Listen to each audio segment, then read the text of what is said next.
भाई और बहनों, आज ये मुझ पवन दास के साध संगति वाले वीडियो हो सकता है ज़्यादातर भाई बहनों के मतलब के नहीं है, क्योंकि ज़्यादातर दुनिया अभी भौतिक जीवन में जी रही है, सांसारिक जीवन में जी रही है। लेकिन वो नादान भूल रहे हैं कि इस भौतिक जीवन से बाहर एक सर्वश्रेष्ठ आध्यात्मिक जीवन भी है, और उस आध्यात्मिक जीवन में जीने के लिए ही हमें परमपिता परमेश्वर जी ने ये मनुष्य शरीर दिया है, चाहे स्त्री का हो चाहे ये पुरुष का हो। तो अब वो समय आ गया है, धीरे धीरे परमेश्वर की आत्माएं सत्यता से परिचित होंगी। तो कहने का मतलब है, जब वो परमपिता परमेश्वर इस संसार में आता है तो उनके भगत ही सर्वप्रथम उनका गुणगान करते हैं, उनकी महिमा को जन जन तक पहुंचाते हैं। काफी लोग विरोध भी करेंगे, और विरोध करना भाई और बहनों स्वाभाविक भी होता है, क्योंकि वो अनजान भाई बहन उस परमपिता परमेश्वर की महिमा से परिचित नहीं होते हैं। उन्होंने केवल अपने माता पिता से, दादा से, परदादा से यही सुना है। जब से उनकी आंखें खुली हैं उन्होंने यही देखा है कि माता पिता दिन रात कड़ी मेहनत कर रहे हैं, बच्चों को पढ़ा रहे हैं, लिखा रहे हैं कि बच्चे नौकरी लगेंगे, अच्छा व्यवसाय करेंगे, फिर वो अपने बच्चों को पढ़ाएंगे, फिर उनके बच्चे नौकरी लगेंगे। समाज में अगर पैसा है तो हमारी इज्जत होगी, हमारे पास सारे सुख सुविधा के साधन होंगे, अन्यथा हमें कोई पूछने वाला नहीं है। और अंत में इसी प्रक्रिया में सुबह उठा, खाना खाया, दिन भर बैल की तरह मेहनत की, या जो भी व्यवसाय है वो किया, रात्रि में आके घर में फिर खाया, फिर सो गया, फिर सुबह दौड़ लिया, और अंत में इस मनुष्य जीवन को समाप्त करके लक 84 में चला जाता है, गधे कुत्ते सूअर के जन्म भोगने के लिए। वो चाहे यहाँ का राजा हो चाहे यहाँ का भिखारी हो, परमात्मा का विधान सबके ऊपर लागू होता है। ये सरपंची, ये प्रधानी, ये नेतागिरी, ये भाई और बहनों 4 दिन की होती हैं, और ये भी व्यक्ति को अपने पूर्व जन्म के भक्ति संस्कारों के आधार से मिलती है। देश का प्रधानमंत्री भी एक इंसान है, और रोड पर खड़ा होकर भीख मांगने वाला भी एक इंसान है। लेकिन दोनों की किस्मत में इतना अंतर क्यों? एक सारा दिन रोड पर खड़ा होकर दिए बाबा दिए, दिए बाबा दिए, धूल मिट्टी फाँकता है, और एक व्यक्ति सारा दिन 5 स्टार होटल में रहता है, बड़ी बड़ी गाड़ियों में घूमता है। ये सब कुछ मनुष्य के पूर्व जन्म की भक्ति के आधार से होता है। तो वर्तमान में दुनिया वाले आध्यात्मिक जीवन से अपरिचित होने के कारण इन सब बातों को भूल चुके हैं, इसलिए दुनिया दुखी है, परेशान है। और ये आध्यात्मिक बातें बताने के लिए स्वयं परमपिता परमात्मा संत का रूप धारण करके पृथ्वी पर प्रकट होता है। बाकी ये जितने भी संत, महंत, आचार्य, शंकराचार्य देश और दुनिया धरती पर हैं, ये सब हमारे जीवन को नाश करने वाले हैं। ये मनमुखी संत हैं, ये मनमुखी बाबा हैं, मनमुखी शंकराचार्य हैं। इनके पास में भक्ति और भगवान का कै भी नहीं है। तो भाई और बहनों, अब जागो, जागने का समय आ गया। पूरी दुनिया युग परिवर्तन के किनारे पर खड़ी है। पूरी दुनिया में बारूद बिछाया जा चुका है। बड़े बड़े लोग भी इस बात से अनजान हैं, अपरिचित हैं, कब चिंगारी लग जाए, और चिंगारी तो लग चुकी है। तीसरा विश्व युद्ध शुरू हो चुका है, और आने वाले युग परिवर्तन के समय में, और युग परिवर्तन का समय 2028 निर्धारित है। कोई माई का लाल इसे टाल नहीं सकता, क्योंकि स्वयं परमपिता परमात्मा ने अब की बार यह समय निश्चित किया है। 2028 दुनिया के पास मुट्ठी भर का समय भी नहीं है। अगर बचना है, परिवार को बचाना है, तो भाई समझ जाओ, सुधर जाओ। परमात्मा संत रूप में धरती पर हैं, उनके विचार सुनो, सत्संग सुनो, तभी पता चलेगा। अन्यथा खुद मरोगे, परिवार को मरवाओगे, और ऐसे चले जाओगे इस देश और दुनिया से, कुछ भी नहीं लेकर जाओगे। सुई की नोक भी, ये जोड़ा जाड़ा धन, ये इज्जत, ये कमाई, ये शोहरत, सब कुछ ये खाक में मिल जाएगी। आए दिन बड़े बड़े लोग मिट्टी में मिल रहे हैं, जिनकी महिमा हुआ करती थी, जिनके नाम की जयंतियां मना करती थी। आज कहाँ हैं वो लोग, कहाँ है वो? उनके घर वाले भी साल में एक बार याद करते हैं, जब उनके श्राद्ध आते हैं, जिनकी चर्चाएं रोजाना अखबारों में होती थी, टीवी चैनलों में होती है। तो भाई और बहनों, थोड़ा विचार करो। हम मनुष्य हैं, हम जानवर नहीं हैं। जानवर विचार नहीं कर सकता, उसको परमात्मा ने बुद्धि नहीं बख्शी विशेष। हम इंसानों को परमात्मा ने विशेष बुद्धि बख्शी है। हम सोच सकते हैं, विचार कर सकते हैं, किसी की विचार हम सुन सकते हैं, चिंतन मनन कर सकते हैं, हम किसी से सलाह ले सकते हैं। तो भाई और बहनों, समझो, समझो, परमात्मा धरती पर है, और निसंदेह वो परमात्मा, वो परमेश्वर संत रामपाल जी के रूप में है। अब ये बात आपके गले नहीं उतरेगी, लेकिन धीरे धीरे धीरे धीरे, क्योंकि ये कड़वी दवा है, धीरे धीरे खाओगे तो रोग मुक्त हो जाओगे, सारे गंदे विचार निकल जाएंगे, सुविचार अंदर समाएंगे, तब ये परमात्मा स्पष्ट संत रूप में खड़ा दिखाई देगा, खड़ा दिखाई। और आज एक बात मैं आप सभी भाई बहनों को विशेष तौर पर बता देना चाहता हूं कि वर्तमान में संत रामपाल जी का नाम इतना बदनाम क्यों है? लोग संत रामपाल जी से इतनी नफरत क्यों करते हैं? क्यों उनसे जलते हैं, उनसे द्वेष करते हैं? बात बात पर ना जाने उनको क्या क्या बोल देते हैं। ऐसा क्यों है भाई और बहनों? क्योंकि ये गलतियां करने की आदत हमारे को सतयुग से लगी हुई है। हमने सतयुग में भी महापुरुषों को नहीं पहचाना, त्रेता में भी हमने महापुरुषों को नहीं पहचाना, द्वापर में भी नहीं पहचाना, और उनके जाने के बाद, उनके मरने के बाद आज उनके मंदिर बनाकर, मंदिरों में रामकृष्ण की मूर्तियां लगा लगा कर हम उनको पूजते हैं, हम उनको भगवान के रूप में मान रहे हैं। और जिस समय वो धरती पर थे उनके साथ में बदतमीजियां किया करते थे, बकवाद किया करते थे, उनको एक ढंग का इंसान भी नहीं माना करते थे। अवतार या भगवान तो बहुत दूर की बात है। और वही वर्तमान में संत रामपाल जी के साथ में हो रहा है। तो भाई और बहनों, अगर आप थोड़ा सा विचार करोगे संत रामपाल जी की जीवनी पर, जरा सा, आपको इस धरती पर उनके जैसा महापुरुष दिखाई नहीं देगा। आप संत जी के नालायक बेटा बेटी को देखकर, उनके भाई बंधुओं को देखकर, उनके परिवार को देखकर, या जो जगह जगह सतलोक आश्रम खुले हुए हैं इनमें बैठे हुए बकवादी लोगों को देखकर आप ये निर्णय ना करें कि संत जी भी ऐसे ही होंगे। जब आप संत रामपाल जी के जीवन पर एक हल्की सी नजर डालेंगे, आपकी आंखों से आंसू नहीं सूखेंगे और फिर आपको पछतावा होगा कि हमने ऐसे महापुरुष के विषय में और ऐसे ऐसे कटु वचन बोल दिए। हम माफी के अधिकारी भी हैं या नहीं हैं? जो लोग संत रामपाल जी पर तरह तरह के लांछन लगाते हैं उनको विचार करना चाहिए। संत रामपाल जी ने 17 फरवरी 1988 को अपने मुंह बोले गुरुदेव आदरणीय राम देवानंद जी से दीक्षा प्राप्त की, गुरु शिष्य परंपरा को बनाए रखने के लिए। वे तो जगत गुरु हैं, उनको आवश्यकता नहीं है किसी को गुरु बनाने की, लेकिन गुरु शिष्य परंपरा को बनाए रखने के लिए उन्होंने मुंह बोला गुरु बनाया आदरणीय राम देवानंद जी को 17 फरवरी 1988 में। उसके बाद भाई और बहनों, सतगुरु रामपाल जी को जब उनके मुंह बोले गुरुदेव के द्वारा सन 1994 में सत्संग करने की और नाम दीक्षा देने की आज्ञा प्राप्त हुई, उसके बाद से संत रामपाल जी ने अपना पूरा जीवन परमार्थ में लगा दिया। पूरा जीवन 1995 में इस परमार्थ के लिए, हम लोगों को जगाने के लिए, जो मनुष्य जन्म हमारा बर्बाद हो रहा था बेटा बेटी के चक्कर में, कार कोठी के चक्कर में, गंदी राजनीति के चक्कर में, लोग दिखावे के चक्कर में, हमें इस मनुष्य जन्म की वास्तविकता को समझाने के लिए, हमारी समासों के महत्व को समझाने के लिए सन 1995 में सतगुरु रामपाल जी ने अपने घर को, अपने परिवार को, अपने बाल बच्चों को त्याग दिया।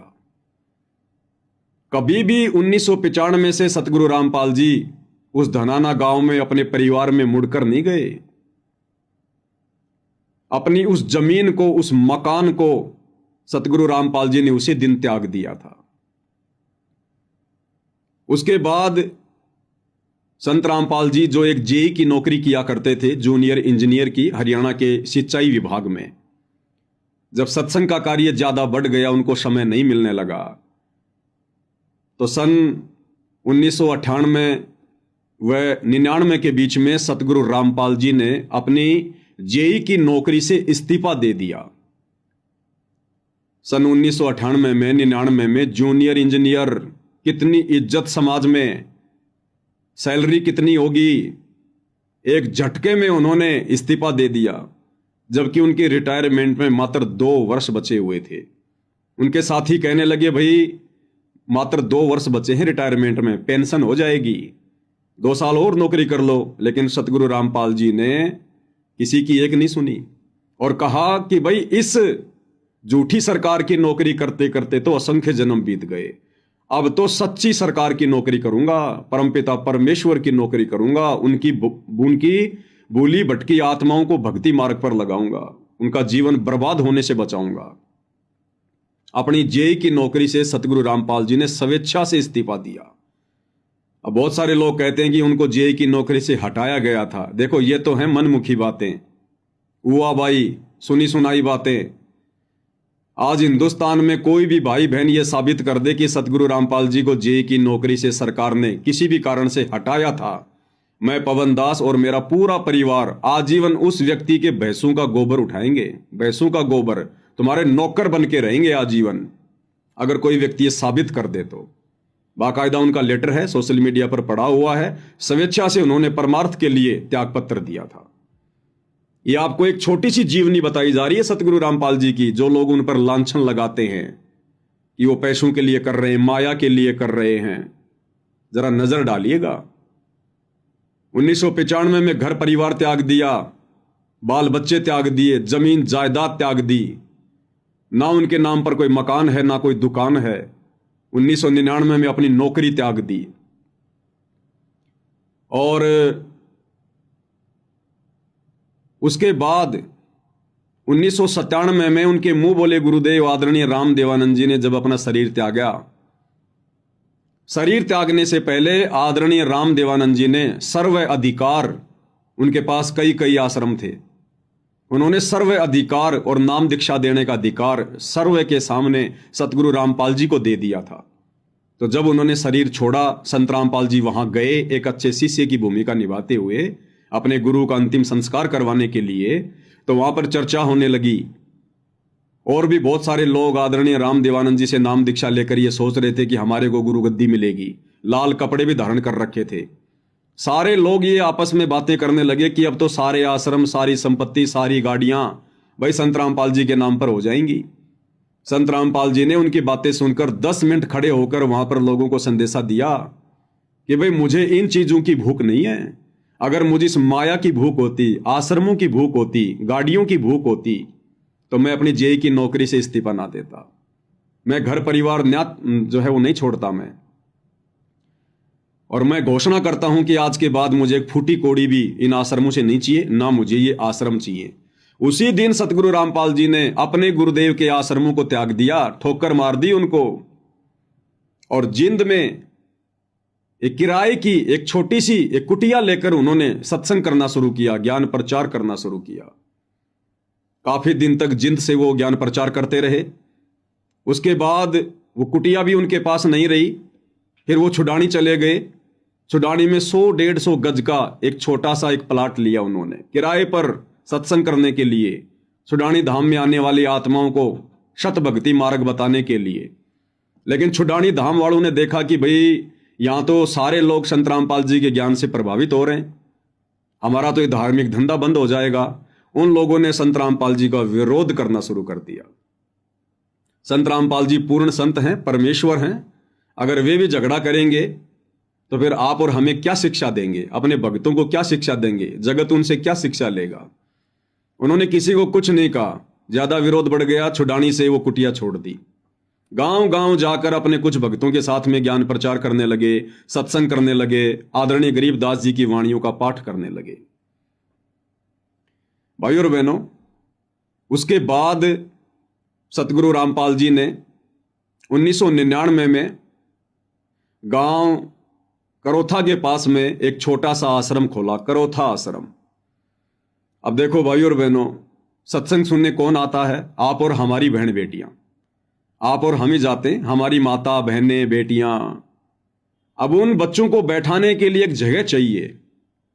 इस वर्तमान समय में आप किसी को रोड पर बैठाकर सत्संग नहीं सुना सकते। 2-2 दिन के सत्संग होते थे, 3-3 दिन के सत्संग होते थे। अगर आश्रम ना बनाया जाए तो माता बहनें कहाँ बैठेंगी, कहाँ रात्रि विश्राम करेंगी, कहाँ पर वो फ्रेश होने के लिए जाएंगी।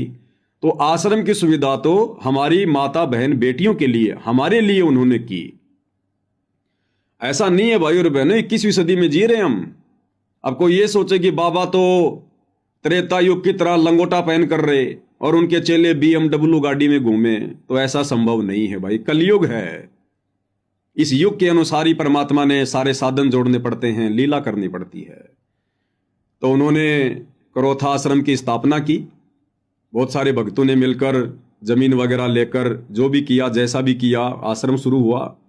उसके बाद में उन्होंने दयानंद सरस्वती के द्वारा लिखी हुई एक पुस्तक सत्यार्थ प्रकाश, उसके ऊपर सच्चाई जब समाज को दिखानी शुरू की, बतानी शुरू की कि जिस दयानंद सरस्वती को तुम बहुत बड़ा विद्वान मान रहे हो, भगवान की संज्ञा में ले रहे हो, ये तो एक भगत की संज्ञा में भी नहीं है। इसको वेदों का क ख ग का भी ज्ञान नहीं था इसको। और सत्यार्थ प्रकाश में इसने जो झूठ लिखा है, जो उवाबाई लिखी है, जो बकवाद लिखी है, वो किसी भी प्रकार से समाज में उतारने योग्य ज्ञान नहीं है। एक स्त्री 11-11 मर्दों के साथ में सेक्स कर सकती है, संभोग कर सकती है। यह सत्यार्थ प्रकाश में लिखा हुआ है। कैसे समाज में शांति स्थापित हो सकती है नियमों को यदि लागू कर दिया जाए तो जब ये सारी सच्चाई खोल खोल के सतगुरु रामपाल जी ने बताई, जो वर्तमान में आप यूट्यूब पर उनके सत्संग सुनकर जान सकते हैं, देख सकते हैं, तो आसपास के लोग जो अपने आप को आर्य समाजी कहा करते थे, जिनका धंधा चल रहा था उस पुस्तक को बेचकर धर्म की आड़ में, उन लोगों को दर्द हुआ। उन्होंने आम जनता को संत रामपाल जी के खिलाफ भड़काना शुरू कर दिया। अब आम जनता में बेचारे में कितना ज्ञान होता है, जिस कारण से करोथा कांड हुआ। 21 महीने संत रामपाल जी रोहतक जेल में रह के आए।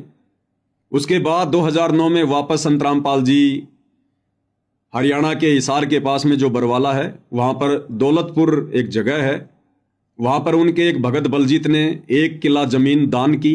उस पर एक छोटा सा आश्रम बनाया गया। सतगुरु रामपाल जी का तो वही काम, संतों का काम तो वही है, परमार्थ का, दुनिया को जगाने का। सतगुरु रामपाल जी ने उस छोटे से आश्रम में सत्संग करने शुरू कर दिए। धीरे धीरे भक्तों की संख्या बढ़ने लगी, तो भक्तों ने और जमीन वगैरह दान देके या और जमीन वगैरह खरीद के बरवाड़ा में ही चंडीगढ़ रोड पर 16 एकड़ जमीन में सतलोक आश्रम बरवाला की शुरुआत की। सन 2010 से 2014 तक सतगुरु रामपाल जी ने बरवाड़ा आश्रम में सत्संग किए। और भाई और बहनों, सन 2010 से 2014 तक सतगुरु रामपाल जी उस आश्रम से बाहर नहीं निकले। आप बाकी संतों को देखिएगा, कभी वो कनाडा में घूमने जा रहे हैं, कभी अमेरिका घूमने जा रहे हैं, कभी मसूरी घूमने जा रहे हैं, कभी कहां जा रहे हैं। सतगुरु रामपाल जी ने उस आश्रम से बाहर 2010 से 2014 तक पैर तक नहीं रखा।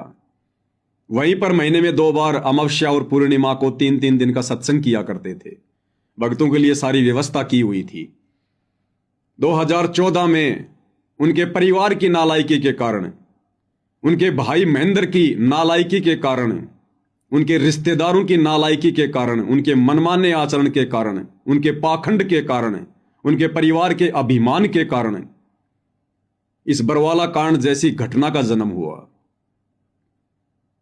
सारे कुकर्म किए उनके परिवार ने, उन बड़े बड़े सेवादारों ने, आश्रम संचालकों ने जो उस समय बैठे हुए थे। भक्तों को कमांडो उन्होंने बनाया। भक्तों के हाथों में लठ पत्थर पेट्रोल बम उन लोगों ने दिए और बदनामी संत रामपाल जी की, क्योंकि मार्ग तो संत रामपाल जी के द्वारा चलाया गया है ना, तो बदनामी तो संत रामपाल जी की होगी। भाई और बहनों, इस पूरे प्रकरण को समझने के लिए कि वर्तमान में दुनिया में बहुत सारे संत हैं जिन पर बहुत सारे बुरे बुरे आरोप लगे हुए हैं, उनके बारे में दुनिया कोई चर्चा नहीं करती। संत रामपाल जी के पीछे दुनिया क्यों लगी हुई है? भाई और बहनों, बहुत गहरा रहस्य है। ये स्वयं परमपिता परमात्मा है, और हम जिस दुनिया में रह रहे हैं यहां का भगवान है काल, और इस काल को परमपिता परमात्मा कबीर जी ने सचखंड से धक्के दे के बाहर निकाल दिया था, क्योंकि इसने दुर्गा के साथ में बदतमीजी की थी, बलात्कार करने का कुप्रयास किया था। और हम जितनी भी आत्माएं सतलोक में रहा करती थी, हमसे भी बहुत बड़ी गलती हुई। हम इस काल के ऊपर आसक्त हो गए थे, जिस कारण से परमात्मा ने हम सभी आत्माओं को काल और दुर्गा के साथ में यहां इस गंदे लोक में भेज दिया। और अनंत युगों से हम लोग कभी मनुष्य, कभी गधे, कभी कुत्ते, कभी सूअर, इस प्रकार के ये जीवन भोगते आ रहे हैं। तो जब आप संत गुरु रामपाल जी के सत्संग सुनेंगे, सत्संग में विशेषकर सृष्टि रचना, तब आपको ये पूरा माजरा समझ में आएगा। जो अपने आप को हिंदू कहते हैं, मुसलमान कहते हैं, सिख कहते हैं, ईसाई कहते हैं, अरे भैया, उन्हीं शास्त्रों से दिखा दिखाकर सतगुरु रामपाल जी ने इस आध्यात्मिक ज्ञान को क्लियर किया है। एक भी शब्द उनका मनमुखी आपको देखने को नहीं मिलेगा उनके भक्ति इतिहास में, एक भी शब्द, हर बात प्रमाणित। तो भाई और बहनों, 2014 में बरवाला कांड हुआ। संत जी हिसार जेल में चले गए और आज पिछले 11 वर्षों से हिसार जेल में बैठे हुए हैं। और भाई और बहनों, जो लोग संत रामपाल जी पर लांछन लगाते हैं, उनसे मेरी प्रार्थना है, ना ही तो संत रामपाल जी पर कोई किसी की बेबे छेड़ने का आरोप लगा हुआ है, ना किसी को गाली देने का आरोप लगा हुआ है, ना अन्य बाबाओं की तरह कोई बलात्कार का आरोप लगा हुआ है। 14-15 मुकदमे लगे थे झूठे, उनके परिवार की नालायकी के कारण, आश्रम मैनेजमेंट की नालायकी के कारण। वो मुकदमे भी धीरे धीरे समाप्त हो चुके हैं। 13 मुकदमों में सतगुरु रामपाल जी बरी हैं। केवल एक देशद्रोह का मुकदमा है, और देशद्रोह का मुकदमा उन पर किसी भी प्रकार से नहीं बनता है। उसके ऊपर भी लगातार ये ट्रायल जारी है, और लगातार आप न्यूज़ देख रहे हैं हाईकोर्ट से जमानत देने की बातें हो रही है। ऐसा कोई आरोप सतगुरु रामपाल जी पर नहीं है। दूसरा, यदि इस दुनिया का कोई भी व्यक्ति यह साबित कर दे कि आज वर्तमान में संत रामपाल जी के नाम पर एक सुई भी है, अरे ये मकान, दुकान, जायदाद, प्लॉट, प्रॉपर्टी, आश्रम, खेत खलिहान, गाड़ी घोड़े, ये तो बहुत दूर की बात है। अगर एक सुई भी सतगुरु रामपाल जी के नाम पर हो, जिसे आप ये कह सके कि ये सुई संत रामपाल जी की है, आप साबित कर दो, मैं पवन दास जिंदगी भर आपके घर का पानी भरूंगा, जिंदगी भर। भाई दुनिया की बातें सुन के और ये आरोप लगाना बहुत आसान है। और कहते हैं संतों की निंदा सबसे बड़ा महापाप है, सबसे बड़ा महापाप, अनजाने में भी नहीं करनी चाहिए। जहां संतों की बात चल जाए वहां तो कान पकड़ लेने चाहिए। किसी की सुनी सुनाई बातों पर विश्वास करके अपने कर्म नहीं फोड़ने चाहिए। संत निंदा दुनिया में सबसे बड़ा महापाप। और संत रामपाल जी तो पूर्ण संत हैं, पूर्ण संत। सत्संग सुनोगे तब पता चलेगा। दूसरी बात भाई और बहनों, इस धरती पर यदि आपको सतगुरु रामपाल जी से संबंधित यदि सत्य जानकारी मिलेगी तो मुझ पवन दास के वीडियो देखकर मिलेगी। दूसरा कोई तरीका धरती पर नहीं है। ना उनका परिवार जानकारी दे पाएगा, ना उनके रिश्तेदार दे पाएंगे, ना उनके बेटा बेटी दे पाएंगे, ना इन आश्रमों में बैठे बैठे ये मनमुखी चौधरी दे पाएंगे। तो सतगुरु रामपाल जी से संबंधित यदि यथार्थ जानकारी चाहिए तो ये मेरा फेसबुक पेज है, पवन दास इज लाइव, पेज को फॉलो कर लें। आपको हर जानकारी सटीक मिलेगी, आपको हर सवाल का सटीक जवाब मिलेगा, प्रमाणित मिलेगा। क्योंकि मैं सन 2013 से सतगुरु रामपाल जी का शिष्य हूं और मैं जो भी बात कहता हूं पक्षपात रहित होकर कहता हूं। उस बात के बीच में चाहे मेरा कोई गुरु भाई बहन क्यों ना आए, चाहे मेरा खुद का बेटा क्यों ना आए, चाहे मेरी मां क्यों ना आए, मेरा बाप क्यों ना आए, लेकिन सतगुरु रामपाल जी ने हमें जिस सत्य धर्म पर चलना सिखाया है, एक पंचायती की जो परिभाषा बताई है, हम केवल उसी को फॉलो करेंगे। हम देखा देखी में चलने वाले, भेड़ चाल में चलने वाले भगत नहीं है। और अब बहुत सारे भाई बहनों को पता नहीं होगा, 2014 बरवाला कांड के बाद से संत रामपाल जी की संगत में 2 पार्ट हो चुके हैं, 2 भाग हो गए। एक पार्ट उनका परिवार, जिसे सतलोक आश्रम मैनेजमेंट हरियाणा कहा जाता है, जो टोटल उआबाई और अज्ञान के ऊपर आधारित है। संत जी की कोई मर्यादा में नहीं रहता, उनकी कोई बात नहीं मानता, हमेशा उनको दुखी करता अपने कुकर्मों से। दूसरा पार्ट है साध संगति, जिसमें हम बहुत सारे हजारों की संख्या में भाई बहन जुड़े हुए हैं। हम इन सतलोक आश्रमों की तरफ थूकते भी नहीं है। अगर कोई हमें यह कहे आज हमारे गुरुदेव भगवान की गैर हाजिरी में कि भाई आप उस सतलोक आश्रम धनाना में जाओ, सतलोक आश्रम सोजत में जाओ, सतलोक आश्रम नेपाल में जाओ और वहां जाकर आप केवल पेशाब करके आ जाओ, आपको 1 करोड़ रुपए देंगे। उस आश्रम के 1 किलोमीटर दूर जाके खाली पेशाब करके आ जाओ। हम 1 करोड़ रुपए पे थूकते हैं। उन आश्रमों की शकल देखना हम पसंद नहीं करते, जो हमारे गुरु की गैर हाजिरी में उनके निकम्मे परिवार ने, उनके बेटा बेटी, भाई बंधु, रिश्तेदारों ने धार्मिक धंधे के रूप में संचालित कर रखे हैं। हम अपने गुरु के द्वारा दिए गए सत्य ज्ञान को आधार बनाकर, उनको परमेश्वर मानकर और उनकी गैर हाजिरी में अपने घर को अपना आश्रम बनाकर भक्ति कर रहे हैं। और जब तक वे जेल से बाहर नहीं आएंगे अपने मिशन को पूरा करके, हम इसी प्रकार से भक्ति करते रहेंगे। और डंके की चोट पर जो भी पाखंड फैलाएगा, अज्ञान फैलाएगा सतगुरु रामपाल जी के मार्ग में, वो चाहे उनका बेटा हो, चाहे बेटी हो, चाहे रिश्तेदार हो, डंके की चोट पर उनके कुकर्मों को बेनकाब किया जाएगा। और ये काम मैं पिछले 10 वर्षों से बखूबी कर रहा हूं। आप हजारों की संख्या में मेरे वीडियो देख सकते हैं मेरे फेसबुक पेज पर।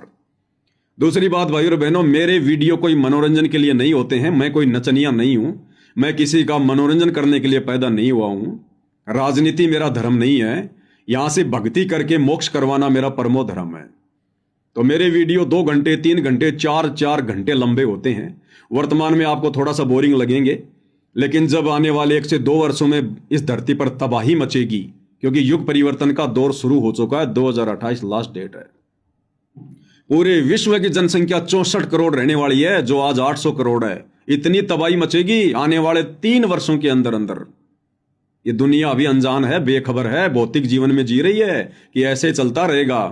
अरे ऐसे तो 2020 में भी चल रहा था, फिर रातों रात लॉकडाउन क्यों लगा? क्या आपने कभी इस पूरी दुनिया को 5 मिनट के लिए भी रुकते हुए देखा? कभी सुना? कभी सतयुग से लेकर वर्तमान तक 40 लाख वर्ष बीत चुके हैं। सतयुग से वर्तमान समय तक क्या आपने कभी सुना है कि यह दुनिया कभी 5 मिनट के लिए रुकी हो, ठहरी हो? लेकिन 2020 में एक छोटा सा ट्रेलर कोरोना के माध्यम से परमपिता परमेश्वर ने दुनिया को दिखाया और 2 महीने के लिए पूरी दुनिया रुक गई, पूरी दुनिया रातों रात। तो आने वाला समय तो बहुत खतरनाक है। कोरोना तो केवल एक ट्रेलर था, ट्रेलर, पिक्चर अभी बाकी है। और सतगुरु रामपाल जी की शरण के अलावा धरती पर दूसरा कोई तरीका नहीं है भाई। चाहे ये बात प्यार प्रेम से मान लो, चाहे अपनी कमर तुड़वा के मान लेना। तो मेरे वीडियो थोड़े लंबे जरूर होते हैं, लेकिन आने वाले समय में यही वीडियो दुनिया देखा करेगी और सतगुरु रामपाल जी के सत्संग हर टीवी चैनल पर यही चलेंगे। ये गंदी राजनीति जो वर्तमान में दुनिया कर रही है, चाहे बीजेपी हो, कांग्रेस हो, जेजेपी हो, समाजवादी पार्टी हो, दुनिया भर की पार्टियां, क्योंकि मेरा किसी राजनीतिक पार्टी से कोई सरोकार नहीं है, कोई लेना देना नहीं है। हम तो इस वर्तमान गंदी राजनीति पर थूकते भी नहीं है। हमें तो अगर फ्री में कोई देश का प्रधानमंत्री बनाए तो हम थूक देंगे प्रधानमंत्री की चेयर पर। ये इतनी गंदी राजनीति है जो इंसान को अगले जन्म में सीधा ये गधा बनाती है, गधा। कबीर परमेश्वर जी की वाणी है कि एक हरि की भक्ति बिन राजा गधा होए और माटी लदे कुम्हार की घास न डाल कोई। देवताओं का राजा इंद्र हो, चाहे पृथ्वी का राजा हो, किसी भी देश का प्रधानमंत्री हो, राष्ट्रपति हो, वो अगले जन्म में सीधा गधा बनता है। उसके इतने कर्म बिगड़ जाते हैं गंदी राजनीति करके, इतने कर्म बिगड़ जाते हैं। अपनी कुर्सी को कायम रखने के लिए क्या क्या कुकर्म कर देता है, कितने लोग मरवा देता है। तो हम संत रामपाल जी के साध संगति से जुड़े हुए भगत इस गंदी राजनीति पर थूकते भी नहीं है। इसलिए हम जो भी बातें करते हैं अपने वीडियो में पक्षपात रहित होकर निष्पक्ष तरीके से करते हैं। हमें किसी का डर नहीं, हमें किसी का भय नहीं, हम किसी का दिया हुआ नहीं खाते, हम किसी के लालच में नहीं जीते। इसलिए मेरे वीडियो थोड़े लंबे जरूर होते हैं, लेकिन आने वाले समय में दुनिया इन वीडियो को देखेगी, क्योंकि सतगुरु रामपाल जी के भक्ति मार्ग को समझने के लिए मुझ पवन दास के साथ संगति के वीडियो देखना पूरे विश्व के लिए अनिवार्य होंगे।